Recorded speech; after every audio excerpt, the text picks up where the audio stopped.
Hello, I'm Swarda representing Vishalgarh House.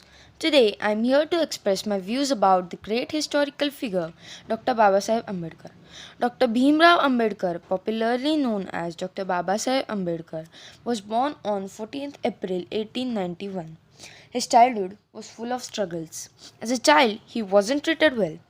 Once he was on the way to his school and it was raining heavily, so he took a shelter near the wall of a house.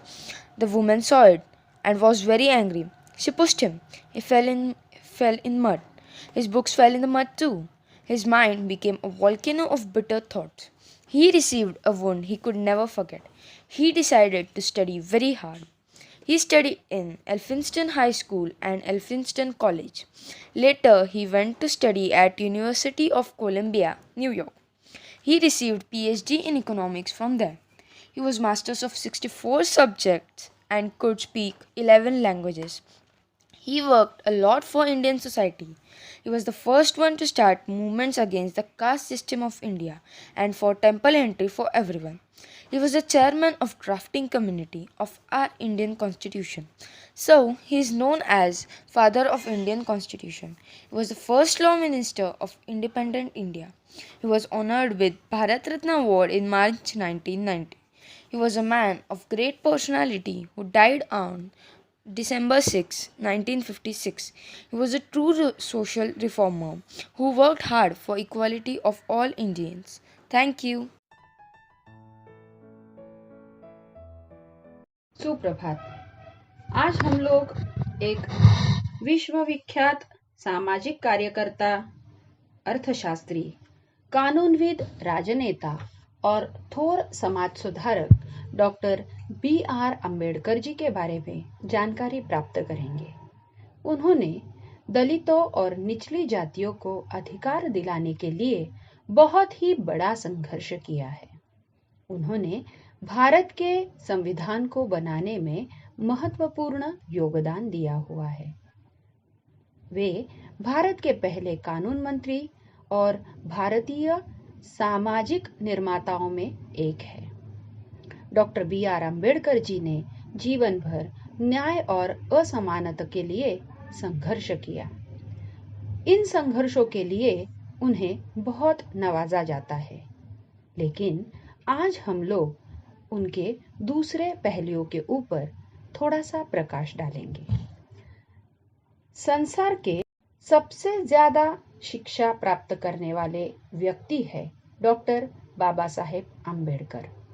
हाँ, बाबा साहेब जी ने यानी भीमराव अंबेडकर ने संसार के सबसे ज्यादा शिक्षा प्राप्त करने वाले जो विद्यार्थी है या जो व्यक्ति है, उनमें उनका नाम लिया जाता है। डॉक्टर बाबा साहेब के पास 32 डिग्रियां हैं, जो आज तक किसी के भी पास नहीं है। ऐसा कोई क्षेत्र नहीं जिसमें उन्होंने शिक्षा प्राप्त नहीं की है।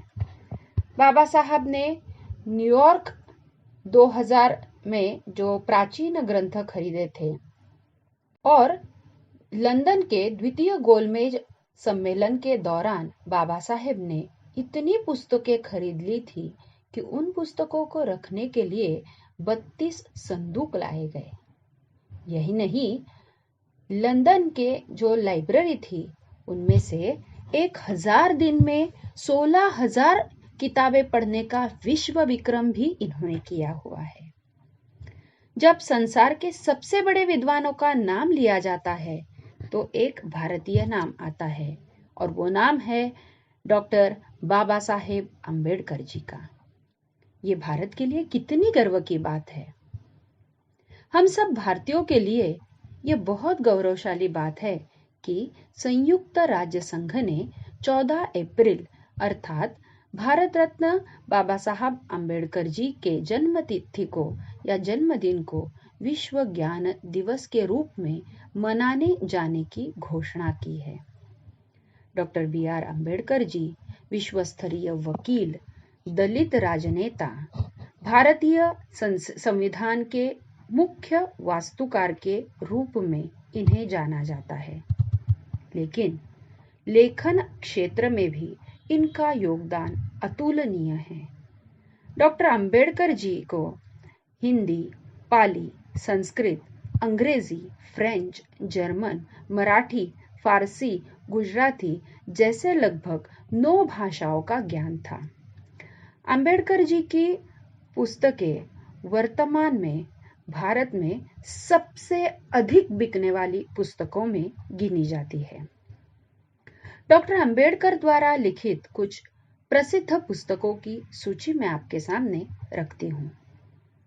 भारत में जातियां और उनका तंत्र, उत्पत्ति और विकास 1916, मूकनायक साप्ताहिक 1920, रुपये की समस्या, इसकी उत्पत्ति और इसका समाधान 1923, बहिष्कृत भारत 1927, जनता साप्ताहिक 1930, रानडे गांधी और जिन्ना 1943, बुद्ध या कार्ल मार्क्स, बुद्ध और धम्म, मनु और क्षुद्र आदि जैसे कई पुस्तकों का लेखन बाबा साहब ने किया हुआ है।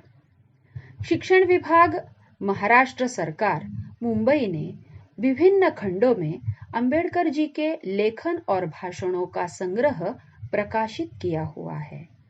महाराष्ट्र सरकार के अलावा सामाजिक न्याय मंत्रालय डॉक्टर अंबेडकर द्वारा लिखित पुस्तकों को प्रकाशित करते हैं। अंबेडकर जी की 2 सबसे अधिक बिकने वाली जो किताबें हैं, उनमें से एक है रुपये की समस्या और जाति का विनाश। यह 2 पुस्तकें क्रमशः भारत की अर्थव्यवस्था और भारत की सामाजिक संरचना जो है उस पर आधारित है। रुपये की समस्या का उदाहरण इस पुस्तक में भारतीय मुद्रा के सामने आने वाली जो समस्याएं हैं, इनका विश्लेषण बाबा साहब जी ने किया हुआ है। अभी जानकारी प्राप्त करते हैं उनके खुद के पुस्तकालय के बारे में, जो आप सभी को बहुत ही रुचेगी। राजगृह में मुंबई में दादर में उन्होंने अपना एक घर बनाया, जिसमें उन्होंने 50,000 से अधिक पुस्तकों का एक बड़ा सा पुस्तकालय बनाया हुआ था। ऐसा कहा जाता है कि संसाधनों की कमी के बावजूद उन्होंने घर बनाया, खासकर सिर्फ किताबों के लिए। उनकी मृत्यु के समय यह दुनिया की सबसे बड़ी निजी पुस्तकालयों में से एक था। उसमें पुस्तकें खरीदने और कर्ज चुकाने के लिए उनको अपना पुराना घर भी बेचना पड़ा। बाबा साहेब अंबेडकर ने अपने वेतन का हमेशा आधा हिस्सा किताबों को खरीदने पर खर्च किया था। वाह, क्या अद्भुत है ये! और किताबों के लिए इतना प्यार, कितना अतुलनीय है। डॉक्टर अंबेडकर के पास किताबों का एक विशाल संग्रह था। जॉन डेवी, एडविन सेल्गिन, कबीर, तुकाराम, बुद्ध और कानून तथा अर्थशास्त्र से लेकर संवैधानिक मामलों पर लिखी गई किताबों ने समाज पर गहरा असर डाला है। आप सभी ने अंबेडकर जी के एक हाथ में किताब और दूसरे हाथ में संसद की ओर इशारा करते हुए प्रतिमा देखी होगी। यह सभी को एक गहरा अर्थ बताती है कि हमें किताबों को पढ़कर समाज की प्रगति करनी चाहिए। हमें इनमें से ये प्रेरणा लेनी चाहिए कि हमें पढ़ना चाहिए। आज उनके जन्मदिन के अवसर पर हम सभी लोग मिलकर एक संकल्प करेंगे कि ज़्यादा से ज़्यादा किताबें पढ़ेंगे और खुद को और अपने देश को समृद्ध बनाएंगे। धन्यवाद।